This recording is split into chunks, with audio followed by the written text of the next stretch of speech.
Our number 10 speaker, Reid Walley. Be yourself. Be yourself, Reid Walley.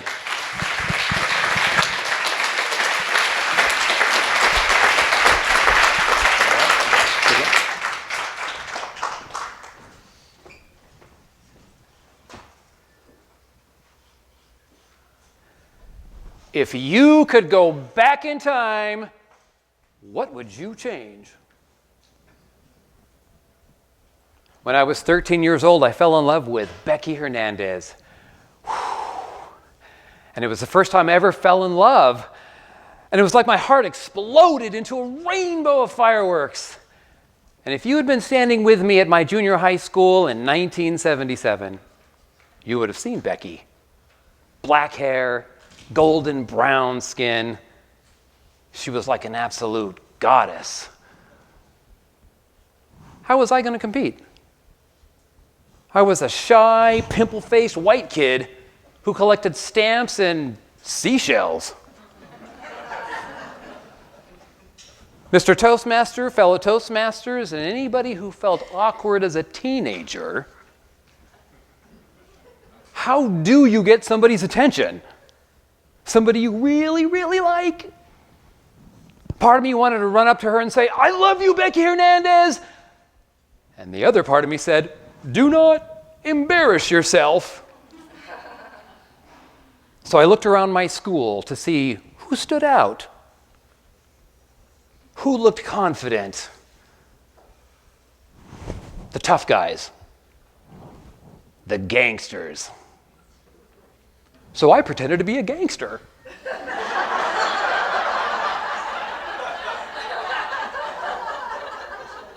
And Becky noticed. 6 months later, Becky's mom reached out to me and she said, "Reid, I need to talk to you.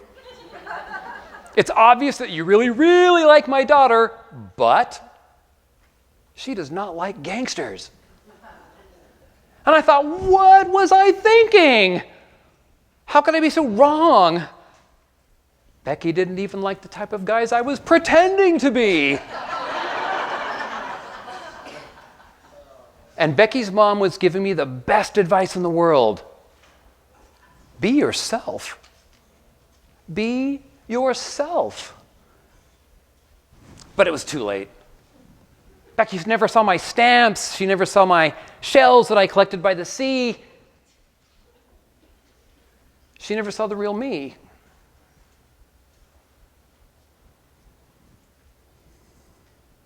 And then 39 years later, in 2016, I found Becky on Facebook.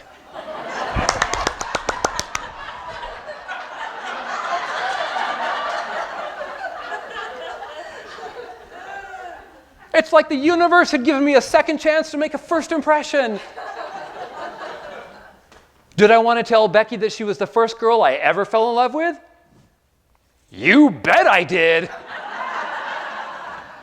But I was so embarrassed by who I was when I was 13.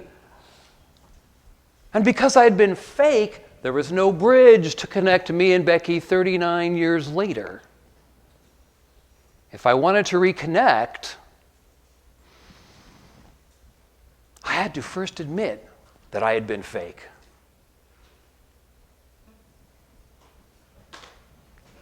September 26, 2016, I logged into Facebook and I found Becky.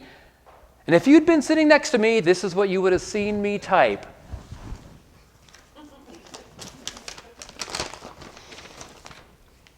You and I went to junior high school together.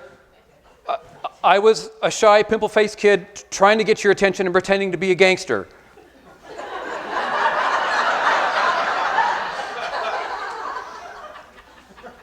It's crazy when you think back on it. It's so much better to be oneself.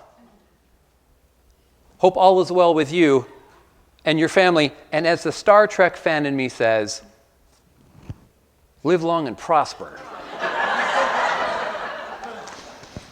And then I stared at the send button. Would she even remember me? 13-year-old me was nervous, but 52-year-old me wanted no regrets. Send. And then 3 days later, Becky replied.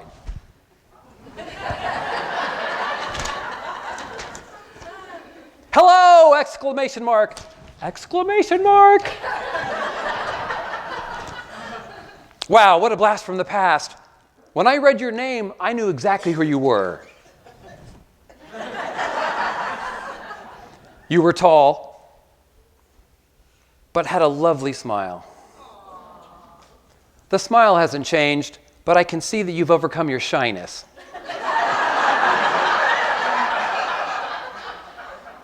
Thanks for messaging. I can't believe how quickly time flies by and we're now in our 50s. Nice to hear from you, Reid. Take care. I read this 10 times, and I smiled and I cried every time. And the reason I smiled and cried every time was because when I was in 7th grade, it would take me 2 weeks just to get up the courage to say, "Hi, Becky," when I passed her in the hallway.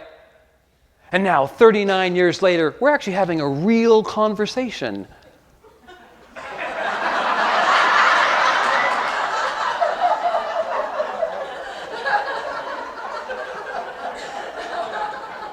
Something we never had before. We were building a bridge. If I could go back in time, I would find my 13-year-old self and I would say, "Reid, Becky's mom has a message for you. She doesn't like gangsters. Be yourself. Be." If you could go back in time, if you could go back in time, what would you change?